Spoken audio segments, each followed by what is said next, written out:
মায়ের দোয়া একটি ছেলের ফিরে আসার গল্প। আজ আমরা ঠিক এমনই এক ঘটনার গভীরে ডুব দেব, যা হয়তো আমাদের অনেকেরই বিশ্বাসের ভিতকে নাড়িয়ে দেবে। চলুন শোনা যাক এক মায়ের দোয়া আর তার ছেলের ফিরে আসার সেই অসাধারণ কাহিনী। তবে গল্পটা শুরু করার আগে আসুন একটা প্রশ্ন নিয়ে একটু ভাবি। আচ্ছা, একটা দোয়া কি আসলেই ভাগ্য বদলে দিতে পারে? মন থেকে করা একটা প্রার্থনা কি পারে নিয়তির লেখন পাল্টে দিতে? এই পুরো ঘটনা জুড়ে আমরা কিন্তু এই প্রশ্নটারই উত্তর খোঁজার চেষ্টা করব। তো গল্পের শুরুটা হচ্ছে বিশ্বাস আর অবাধ্যতার এক অদ্ভুত দ্বন্দ্ব দিয়ে। একদিকে একজন পরহেজগার মা, যার সম্বল শুধু দোয়া, আর অন্যদিকে তার একগুঁয়ে অবাধ্য ছেলে। আমাদের গল্পের যে প্রধান চরিত্র, তার নাম রাশেদ। বাংলাদেশেরই এক ছোট্ট গ্রামের ছেলে। ছেলেটা মেধাবী, তাতে কোনো সন্দেহ নেই, কিন্তু তার মেধার সাথে পাল্লা দিয়ে বাড়ছিল তার জেদ আর রাগ, আর এটাই তার মায়ের চিন্তার সবচেয়ে বড় কারণ হয়ে দাঁড়িয়েছিল। দুজনের মধ্যে পার্থক্যটা দেখুন, আকাশ আর পাতালের মতো। একদিকে মা, যার জীবনটা বাঁধা ৫ ওয়াক্ত নামাজে, গভীর রাতে তাহাজ্জুদে আর আল্লাহর ওপর অগাধ ভরসায়। আর তার একদম উল্টো পিঠে ছেলে রাশেদ, ভীষণ রাগী, খারাপ বন্ধুদের সাথে তার ওঠা বসা, আর সবচেয়ে যেটা কষ্টের, নিজের মায়ের সাথে সে খুব খারাপ ব্যবহার করত। এই দুই বিপরীত চিত্রই কিন্তু গল্পের মূল সংঘাতটা তৈরি করে দেয়। ছেলে যতই অবাধ্য হোক না কেন, মায়ের মুখ থেকে কিন্তু একটাই কথা বের হতো। জায়নামাজে বসে দুহাত তুলে তিনি বলতেন, হে আল্লাহ, আমার ছেলেটাকে তুমি হেদায়েত দাও, ওকে ভালো মানুষ বানিয়ে দাও। প্রতিটা মুহূর্তে শুধু এই একটাই প্রার্থনা ছিল তার। আর এই জবাবে রাশিদ কি বলতো জানেন? বলতো, এইসব পুরনো কথা আমাকে শোনাবে না তো, আমার নিজের একটা লাইফ আছে। ভাবা যায়, মায়ের উপদেশকে সে সেকেলে ধারণা বলে এক কথায় উড়িয়ে দিত। এই একটা কথাতেই বোঝা যায় সে কতটা বেপরোয়া হয়ে উঠেছিল। তো মায়ের কথা তো রাশেদ শুনলই না। সে ভাবল নিজের জীবনটা সে নিজের মতনই কাটাবে। কিন্তু এই যে নিজের মতো পথ, এই পথটা তাকে কোথায় নিয়ে গেল? চলুন দেখা যাক। গ্রামের শাসন ছেড়ে যেই না সে শহরে পা রাখল, অমনি যেন তার ডানা গজালো। সে আরও খারাপ দিকে জড়িয়ে পড়ল। নেশা, নানান রকম খারাপ কাজ, এমনকি হারাম উপার্জন, মানে ভুলের এক গভীর সাগরে সে একেবারে তলিয়ে গেল। কথায় আছে না, পাপের কলস একদিন পূর্ণ হয়। যখন মানুষ সব সীমা ছাড়িয়ে যায়, তখন প্রকৃতি বা ভাগ্য, যাই বলুন, তাকে কঠিন বাস্তবতার সামনে এনে দাঁড় করায়।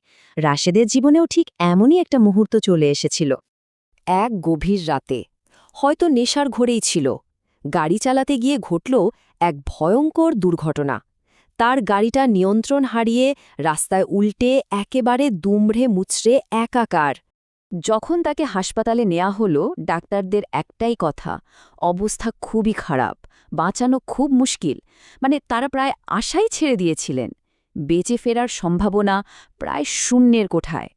আর ঠিক এই অবস্থাতেই পবিত্র কোরআনের এই আয়াতটা কতটা প্রাসঙ্গিক হয়ে ওঠে ভাবুন তো। স্বয়ং আল্লাহ যেখানে বাবা মায়ের সাথে ভালো ব্যবহারের আদেশ দিয়েছেন, রাশেদ সারা জীবন ঠিক সেই আদেশটাই অমান্য করে এসেছে। আজ মৃত্যুর দোরগোড়ায় দাঁড়িয়ে হয়তো সে বুঝতে পারছিল কি বিশাল ভুল সে করে ফেলেছে। একদিকে যখন বিজ্ঞান, মানে ডাক্তাররা প্রায় হাল ছেড়ে দিচ্ছেন, ঠিক সেই মুহূর্তে আরেকটা শক্তি কিন্তু কাজ করা শুরু করে দিয়েছিল। এক অদৃশ্য শক্তি, আর সেটা হলো তার মায়ের দোয়া। ছেলের এই ভয়াবহ দুর্ঘটনার খবর পেয়ে মা কিন্তু ভেঙে পড়েননি, বরং তিনি সোজা জায়নামাজে গিয়ে দাঁড়ালেন। কান্নায় ভেঙে পড়ে আল্লাহর কাছে তার একটাই আকুতি ছিল, হে আল্লাহ, আমার অবোধ ছেলেটাকে তুমি মাফ করে দাও, ওকে শুধরে নেওয়ার জন্য আরেকটা সুযোগ দাও। আর দেখুন, প্রিয় নবী সাল্লাল্লাহু আলাইহি ওয়াসাল্লাম কি বলেছেন? মায়ের দোয়া সন্তানের জন্য অবশ্যই কবুল হয়। এই হাদিসটা যেন ঠিক ওই মুহূর্তটার জন্যই অপেক্ষা করছিল। তাহলে কি রাশেদের মায়ের সেই কান্না ভেজা দোয়া আল্লাহর আরশে পৌঁছে গিয়েছিল? এরপর যা ঘটল তাকে অলৌকিক ছাড়া আর কীই বা বলা যায়। এটা ছিল রাশেদের অনুশোচনার গল্প, তার নতুন করে জীবন ফিরে পাওয়ার গল্প। মায়ের সেই সারা রাতের দোয়ার পর পরের দিন সকালেই হাসপাতালে ঘটল এক অবিশ্বাস্য ব্যাপার। যেই ডাক্তাররা আগের দিন প্রায় হাল ছেড়ে দিয়েছিলেন, তারাই অবাক হয়ে এসে খবর দিলেন, মিরাকল, রোগীর অবস্থা একটু একটু করে ভালো হচ্ছে। এটাই ছিল প্রথম লক্ষণ। মায়ের দোয়া যে কবুল হতে শুরু করেছে তার প্রথম চিহ্ন। আর যখন রাশেদের জ্ঞান ফিরল, তার মুখের প্রথম কথাটাই ছিল, আম্মু, আমাকে মাফ করে দাও, আমি অনেক বড় ভুল করে ফেলেছি। সে তার মায়ের পা জড়িয়ে ধরে অঝরে কাঁদছিল। এই কান্নাটা ছিল সত্যিকারের অনুশোচনার। এটাই ছিল রাশেদের আসল ফিরে আসা। তো রাশেদের এই পুরো ঘটনাটা কিন্তু শুধু একটা গল্প নয়, এর ভেতরে আমাদের সবার জন্য কিছু খুব দামি শিক্ষা লুকিয়ে আছে। হজরত মোহাম্মদ সাল্লাল্লাহু সাল্লামের এই হাদিসটা দেখুন, কি কঠিন কথা।